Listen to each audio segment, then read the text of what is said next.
أعوذ بالله من الشيطان الرجيم. بسم الله الرحمن الرحيم. وقالت اليهود ليست النصارى على شيء وقالت النصارى ليست اليهود على شيء وهم يتلون الكتاب. د سوره بقره 14 رکوع ده. خلاصه او حاصل د رکوع شپږ خبرې دي. اوله خبره زجر د يهوديانو او نصاراو ته. په آیت نمبر 113 کې با زجر ذکر کوي يهوديانو نصاراو ته. دویمه خبره زجر د مشرکانو ته په آیت نمبر 114 کې. او بیا دریمه خبره تسلی د مؤمنانو ته او نبی علیہ الصلوۃ والسلام ته. نو مؤمنانو ته تسلی په آیت نمبر 115 کې او نبی علیہ الصلوۃ والسلام ته تسلی په آیت نمبر 119 کې. بیا څلورمه خبره دوی اعتراضونه او داغي جوابونه. یو اعتراض په آیت نمبر 116 کې اعتراض او داغي 15 جوابونه، او دویم اعتراض په آیت نمبر 118 کې دغه اعتراض 2 جوابونه. بیا 15مه خبره تنبیه او تیقظ دی داعی ته تیقظ دی او تنبیه دا چیخ شه. ولن ترضى عنك اليهود سره به دا ذکر شي آیت نمبر 120. او شپږمه خبره دلیل نقلی دی د علما د اهل کتابونه. دا په آیت نمبر 121 کې ذکر شي او د سره تخویف هم دی. دا شپږ خبرې د رکوع د 14مې رکوع خلاصه ده. نو اوله خبره زجر دی یهودیانو ته او نصاراو ته. الله تبارک وتعالی فرمایي وقالت اليهود او وای یهودیان لیست النصارى چې ندي نصارا عیسایان علی شیء په هیڅ دین باندې. وقالت النصارى او وای نصارا عیسایان لیست الیهود چې ندي یهودیان علی شیء په هیڅ دین باندې. وهم او حال دا دی چې دیو ټول یتلون الکتاب لولی کتاب. یهود سم د الله کتاب دی تورات، نصارو سم د الله کتاب دی انجیل. خو خپلو کې ورغلی او دا تسلی هم ده. دا داعی ته او رسول الله صلی الله علیه وسلم ته تسلی هم ده چې فکر مکوه په خپلو کې اخته دي ته د دیونه بېغمه. الله وهم یتلون الکتاب او حال دا دی چې دیو لولي کتاب.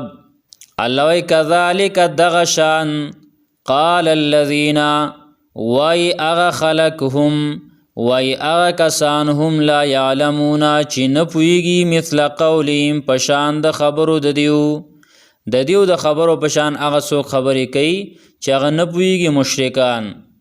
فالله یحکم بینهم فالله نو پس الله تعالی با یحکم فیصلو کی بینهم د دیو په منځ کې یوم القیامت فورز د قیامت کې فیما په هغه څه کې کانو چیو دیو فیه پاغی کی یختلفون اختلاف کون کی اختلاف کو. ومن ازلم ممن منع مساجد الله. دویمه خبره زجر د مشرکانو ته. دا زجر مشرکانو ته په دې آیت کې الله بیانوي. الله ومن ازلم څوک دی ډیر غټ ظالم ممن د هغه چانا منع چې منع کوي خلق لرا مساجد الله د جماعتونو د الله تعالی نه ان یذکر دا چې ذکر کړل شي دا چې یاد کړل شي فیها په دې جماعت کې اسمه نم دا الله، نم دا الله تعالی، ان یذکر فیها دا چې یاد کړل شي په دې کې اسمه نم داغه یعنی د الله تعالی، وسعاو کوشش کوي فی خرابها دا غي په خرابولو کې. خرابول دا په دوه قسمه دی، یو ظاهری خرابول دی چې آبادی خرابوي دا غي بلب وغیره دا غي لیټونه او دغه شان د کې دا غي دیوالونه دا خرابوي ورانی شهیدان کوي جماعتونه. او دویم باطینی خرابول لري چې اعمال پکې نه پریدي، د قرآن درس پکې نه پریدي، دغه شان دین پکې نه پریدي او درنګ موحدین حق پرست پکې نه پریدي، خلق ته منع کوي، دنیاوی خبرو د پاره استعمالي. نو الله وسعا کوشش کوي فی خرابیا داغي فخرابولو کې. اولئک دغه خلق ما کان لهم ندی فکار د دیو د پاره ان يدخلوا چې داخل شي دی جماعتونو ته الا خائفین مگر یریدون کی. دیوله پکار داوا چې جماعت ته ورتلین چې د الله نه یریدي یا دا زیره دی چې الله وای دا خلق با د جماعتونو ته بیا د دې په خواج د مسلمانانو نه بیریږي. لهم فی الدنیا د دیو د فارا په دنیا کې خزیون رسوایی دا او شرمندگی دا، ولهم او د دیو د فارا فی الاخرت په آخرت کې عذاب عظیم عذاب دی ډیر لوی عذاب دی. اګوره دلته ویل شو ومن ازلم څوک د ډیر غټ ظالم دغه چانه چې خلق منع کوي د جماعتونو د الله تعالی نه. او نور زینو کې هم دا ذکر کی زنځه کی چې څوک د ډیر غټ ظالم دغه چانه چې په الله باندې دروغ تړي. تقریبا شپږ کسانو ته ازلم ویل شوی دی. نو د دې مطلب دا دی چې په منع کوونکو کې ټول نه غټ ظالم هغه دی چې هغه خلق د جماعت نه منع کوي. یو انسان دی هغه د خپل کور نه څوک منع کوي، د بل څه نه منع کوي، د بل څه نه منع کوي، په دې ټولو کې غټ ظالم هغه دی ازلم هغه څوک دی چې د الله د کور نه د جماعتونو نه خلق منع کوي. ولله المشرق والمغرب دا تسلی ده مسلمانانو ته مؤمنانو ته تسلی ده. نو الله ولله المشرق زکه تسلی په دې حیثیت باندې ده چې خلق دغه کافران دغه بيدینه چې طاقت ظالم وي ازلم ورته ویل شي دغه خلاف شروع کړي د الله دین کې نو تا د جماعت نه وباسي او د جماعتونو د خرابولو کې کوشش کوي.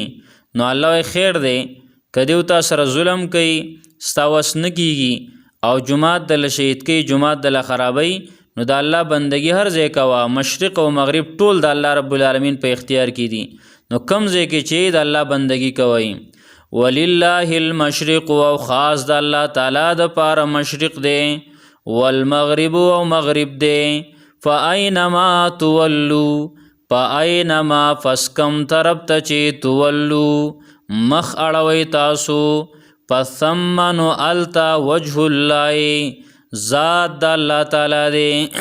وجه معنا د مخ خو مراد د ذات د الله دی. وجه الله مخ د الله تعالی دی او ذات د الله تعالی دی. نو معنا موږ داسې کو فثم وجه الله نو التا کې ذات د الله تعالی دی. ان الله یقینا الله تعالی واسع پر اخره وستون کې دی علیم ډیر پوی دی پارس باندې. دوباره ترجمه اورئ. وقالت اليهود و يهوديان ليست النصارى چین دی نصارى عیسایان على شيء په هیڅ دین باندې. وقالت النصارى او نصارى عیسایان ليست اليهود چین دی یهودیان علی شیء په هیڅ دین باندې. وهم یتلون الکتاب او حال دا دی چې دیو ټول لولي کتاب لرا. کذالک دغشان قال الذین وای اغا خلق هم لا یعلمون چې نه پوهیږي مثل قولهم پشان د خبرو د دیو باندې. فالله یحکم بینهم الله تعالی فیصلو کې ردیو په منځ کې یوم القیامت په ورځ د قیامت پیما پاغه سکی کانو فیه چودیو پاغی کې یختلفون چې اختلاف وکاو. ومن ازلمو څوک دی ډیر غټ ظالم ممن دا غچانا منع مساجد الله چې منع کوي خلکو لره د جوماتونو د الله تعالی نه ان یذکر فیها اسمه یعنی دا چې یاد کړلی شي په دې کې نوم د الله تعالی وسعا فی خرابها او کوشش کوي د هغې په خرابولو کې اولئک دغه خلک ما کان لهم ندي پکار د دیو دپاره ان یدخلوا چې داخل شي دې جوماتونو ته الا خائفین مگر یریدونکي لهم فی الدنیا د دیو دپاره په دنیا کې خزي شرمندګي ده او رسوایی ده ولهم فی الاخرة او د دیو دپاره په آخرت کې عذاب عظیم عذاب دی ډیر لوی ولله المشرق و خاص د الله تعالی دپاره مشرق دی والمغرب مغرب دی فاینما تولو پس کم طرف ته چې مخ اړوئ تاسو فثم وجه الله نو هغه طرف ته ذات د الله تعالی دی ان الله واسع علیم یقینا الله تعالی پر اخر وستون کې ډیر پویا ذات دی سبحان الله وبحمده سبحانك اللهم وبحمدك اشهد ان لا اله الا انت استغفرك واتوب اليك